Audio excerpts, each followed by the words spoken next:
సభాముఖంగా కృతజ్ఞత తెలుపుకుంటా ఉన్నాడు.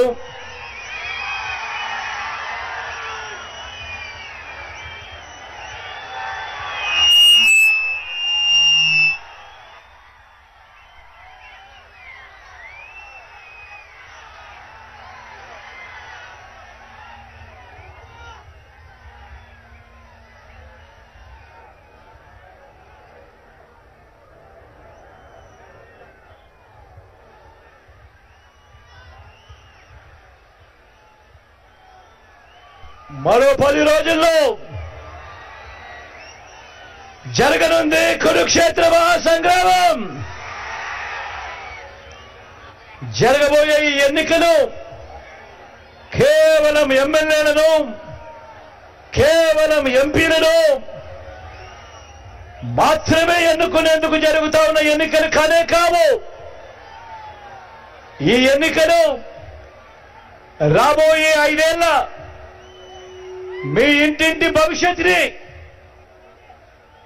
పథకాల కొనసాగింపును నిర్ణయించబోయే ఎన్నికలు ఈ ఎన్నికలు.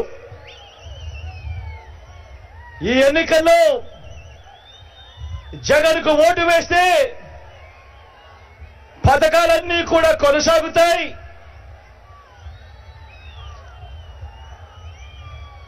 అదే చంద్రబాబుకు పొరపాటున ఓటు వేస్తే,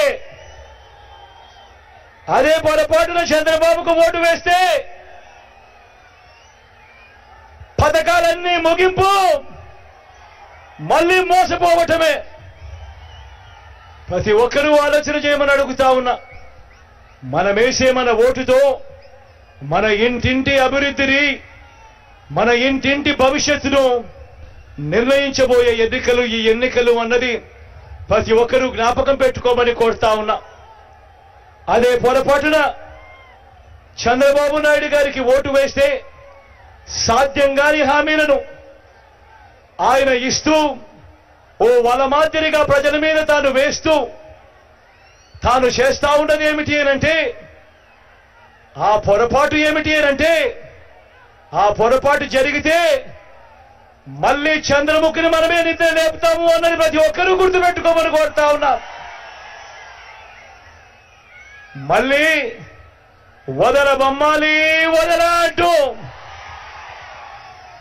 పసుపుపతి మళ్ళీ నిద్ర లేచి వస్తాడు.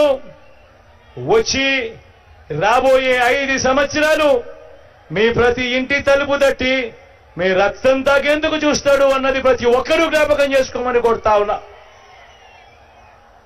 ఈరోజు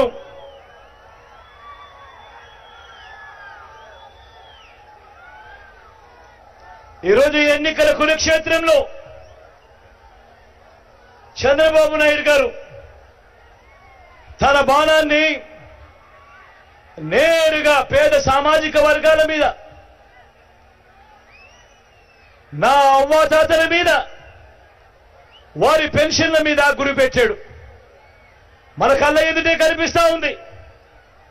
ఆ చంద్రబాబు ఆయన బృందం వారిద్దరినీ కూడా నేరుగా అడుగుతా